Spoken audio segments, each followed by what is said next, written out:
Você já parou pra pensar que existe uma versão diferente de você na cabeça de cada pessoa com a qual você já se relacionou? E que você não sabe ao certo quem é você pra cada uma dessas pessoas ou qual é a narrativa da relação que vocês tiveram que essa pessoa carrega? Porque duas pessoas podem ter sido protagonistas da mesma relação e, no entanto, guardarem narrativas completamente diferentes. E por que isso acontece? Calma, que eu já chego lá. Vou trazer referência literária, musical. E por falar em referência musical, escuta comigo essa música aqui da Clarice Lispector. É a Clarice Falcão, perdoa a pobre professora de literatura que tá acostumada a falar Clarice Lispector pra cá, Clarice Lispector pra lá, enfim. Só continua. Ela me achou muito engraçado. Ele falou e eu fingi que ri. A blusa dela tava do lado errado.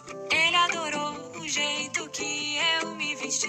Em teoria, eles estão narrando o mesmo encontro, o primeiro encontro, porém, na prática, eles estão narrando coisas completamente diferentes, porque cada um teve uma percepção. Mas o meu desencontro preferido dessa música fica no refrão, porque eles cantam assim. E foi assim que eu vi que a vida colocou ele, ela, pra mim, ali naquela terça-feira, quinta-feira, de setembro, de dezembro. Cada um tá cantando uma parte. Ela acha que foi em setembro, ele acha que foi em dezembro, um acha que foi na terça, o outro acha que foi na quinta, e eles continuam. Por isso eu sei de cada luz, de cada cor, pode me perguntar de cada coisa que eu me lembro. A gente não lembra de tudo, porque o nosso cérebro, a nossa memória, não tem uma câmera. Então o que a gente lembra é uma seleção. Como é que eu vou saber se a seleção de memórias do outro é parecida com a minha? Porque afinal de contas existe uma interpretação desses fatos. Como é que eu vou saber que essa pessoa interpretou os eventos da mesma forma que eu interpretei? Goethe, um autor alemão do qual eu gosto muito, disse certa vez que a gente seria bem menos boca de sacola se a gente soubesse quantas vezes a gente é mal interpretado na grande realidade. Tudo bem, não foi exatamente isso que ele disse, mas tô parafraseando aqui freestyle. Vou deixar a frase real na legenda. Eu lembro de uma situação que eu passei no relacionamento passado, em que eu mandei pra pessoa uma música que eu gostava muito. Falei, nossa, essa música aqui é uma das músicas da minha vida. Se minha vida fosse uma série, essa música estaria na trilha sonora. E a pessoa interpretou a música de um jeito tão diferente da forma como eu imaginava, que eu fiquei bastante noiada pensando, quantas vezes eu falei algo pra essa pessoa querendo dizer A e ela entendeu B?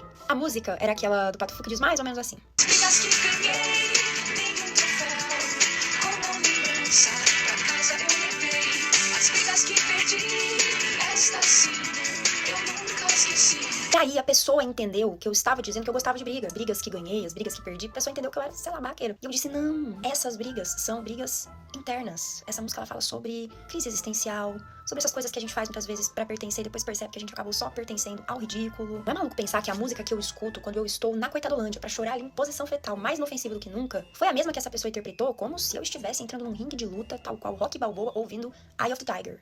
Então a gente não sabe quais memórias a pessoa registrou dos momentos que ela viveu com a gente e qual foi o filtro do olhar que ela utilizou pra interpretar todos esses momentos, que afinal de contas, uma palavra que pra você pode remeter a uma determinada coisa, no filtro do olhar daquela pessoa, com os traumas que ela tem, com as vivências que ela tem, com as experiências que ela tem, pode remeter a uma outra coisa completamente diferente. E dá um certo desespero parar pra pensar quantas vezes a gente foi mal interpretado e simplesmente não sabe e nem pode fazer nada a respeito. Quantas memórias falsas as pessoas guardam com a gente, ou a gente guarda com os outros, e quantas vezes a gente interpretou também as pessoas de uma forma muito equivocada. Então quer dizer que tudo que a gente vive tá baseado numa grande mentira? Não. Isso quer dizer que tudo que a gente vive tá baseado em 3 verdades. A minha, a do outro, a verdade verdadeira que eu não sei se existe, mas se existe também não vai fazer diferença, porque a gente não vai acessar por completo.